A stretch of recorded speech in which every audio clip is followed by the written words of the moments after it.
मत पूछो कितनी ज्यादा मैच कर गई थी हमारे प्यार की केमिस्ट्री। मोहतरमा थी पेशे से डॉक्टर और तुम्हारा भाई था गाड़ियों का मिस्त्री। और एक दिन वो बोली कि दुनिया क्या कहेगी कि मैं कितनी पढ़ी लिखी और मेरा आशिक कुछ नहीं जानता।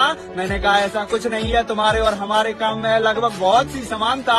तो बोली कैसे? मैंने कहा तुम बता देती हो लोगों को क्या दिक्कत है नाप के हार्ट बीट, ठीक वैसे ही मैं बता देता हूँ इंजन की आवाज सुन के कि इसमें क्या दिक्कत है और ये क्यों कर रहा है ओवर हीट। तुम लोगों के घाव साफ कर देती हो लगा के एथेनॉल, तो ठीक वैसे ही मैं भी गाड़ियों के पार्ट साफ कर देता हूँ लगा के पेट्रोल। और तो और एक मिस्त्री दोबारा इंजन चालू कर सकता है अगर इंजन हो जाए सीज, मगर एक डॉक्टर कभी भी दोबारा सांसें नहीं ला सकता अगर एक बार पल्स रेट हो जाए फ्रीज। इतना सुनते ही वो बोली मुझसे गलती हो गई, मुझे माफ करो महाराज जो मैंने आपकी शक्तियों को नहीं पहचाना और मैं आपसे प्यार नहीं कर सकती क्योंकि आपकी बातें ही सुन के लग रहा है कि किसी दिन आप मेरा भी सिर खोल दोगे लगा के रिंच और पाना।